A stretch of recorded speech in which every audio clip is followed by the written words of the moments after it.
Gaza में फिलिस्तीनी आवाम गम के साए में भी रमजान के रोजे रख रहे हैं। खाने की कमी, पानी की किल्लत, बीमारी और तबाही के बीच गाजा के लोग रमजान के रोजे रख रहे हैं। इमारतों के मलबों पर बेबसी के आलम में इफ्तार कर रहे हैं। रात के अंधेरे में मस्जिद के मलबों पर अल्लाह की इबादत कर रहे हैं। दूर किसी बम के गिरने से थोड़ी देर के लिए सहम भी जाते हैं, मगर फिर इबादत में मसरूफ हो जाते हैं। गाजा जहां की सड़क पर धूल, मलबा और तबाह इमारतों के ढेर हैं। ऐसा शहर जहां ना अब हॉस्पिटल है, ना स्कूल, ना पार्क और ना लाइब्रेरी। बची थी तो बस उम्मीद की शायद रमजान का मुकद्दस महीना इस तबाही से राहत दिलाएगा, मगर ऐसा हुआ नहीं। और 7 अक्टूबर 2023 से लगातार गाजा इजराइल के वहशियाना हमलों का शिकार हो रहा है। आज की बड़ी बहस में इसी पे बात करेंगे कि धमाकों में सहरी, खंडर में इफ्तार, अंधेरे में नमाज और गाजा का रमजान, फाकाकश फिलिस्तीन।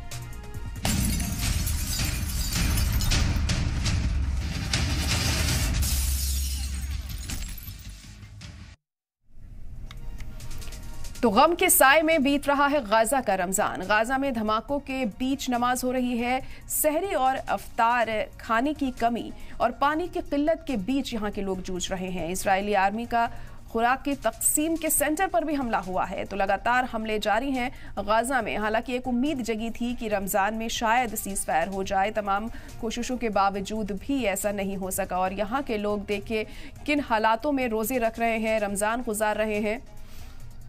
देखिए गाजा में रमजान में किस तरह के हालातों का सामना लोग कर रहे हैं। खंडरों में इफ्तार कर रहे हैं, किस तरह से नमाजें अदा कर रहे हैं अंधेरे में। और देखिए लगातार हमले भी यहाँ पर जारी हैं। रमजान में एक उम्मीद जगी थी कि कोशिश की जा सकती थी कि सीज फायर की जाए, मगर ऐसा हुआ नहीं। और आज इन हालातों से दो चार होना पड़ रहा है गाजा की आवाम को। आप किस तरह से देख रहे हैं? शुक्रिया मुझे बुलाने के लिए जी। सबसे पहले तो मैं ये बता दूं कि ये रमजान का महीना एक निहायत ही मुकद्दस महीना होता है जी। ये तमाम मुसलमानों के लिए बहुत मुकद्दस महीना है और सभी लोग इसको एतबार करते हैं, मानते हैं। पूरी दुनिया के लोग इसको बहुत ही इज्जत और एहतराम की निगाह से देखते हैं इस महीने को। और पूरी दुनिया के लोग, तमाम दुनिया के मुसलमानों को मुबारकबादी पेश करते हैं जब ये शुरू होता है तो। और दरमियान में भी तरह तरह के प्रोग्राम होते हैं, इफ्तार पार्टियां होती हैं वगैरह वगैरह। इन हालात में जब हम फिलिस्तीन के हालात को देखते हैं, फिलिस्तीन के नज़ारों को देखते हैं, तो दिल यानी कलेजा मुंह को आता है। मैं फॉलो कर रहा था वहाँ के टेलीविजन को, जजीरा टीवी देख रहा था, मैं मयादीन देख रहा था, मनार देख रहा था।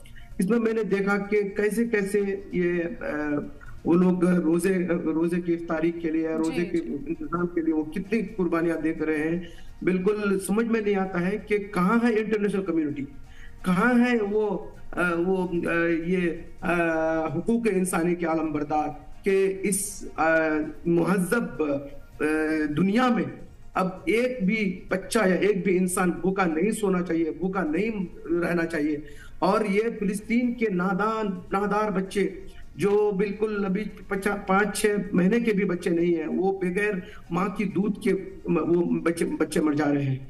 अभी हमने पिछले 2-3 पहले का एक न्यूज़पेपर देखा था हमने, खुद अरबी में, तो उसमें माँ वो बिल्कुल इतनी नहीं और ये लागर हो गई थी कि उसको खाना नहीं मिलने की वजह से वो भी दम तोड़ दी। और बच्चा जो 6 दिन 7 दिन का बच्चा था वो भी मर गया।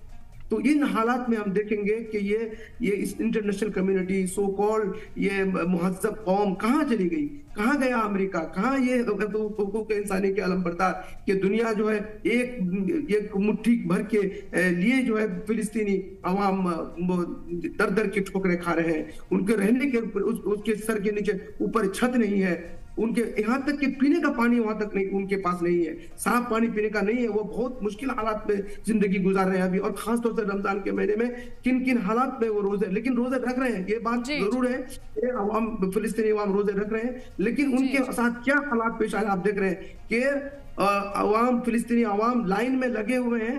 गजा जो वो उसकी तकसीम हो रही है, गजा उसकी तकसीम हो रही है, वहां पर गोली चलाई।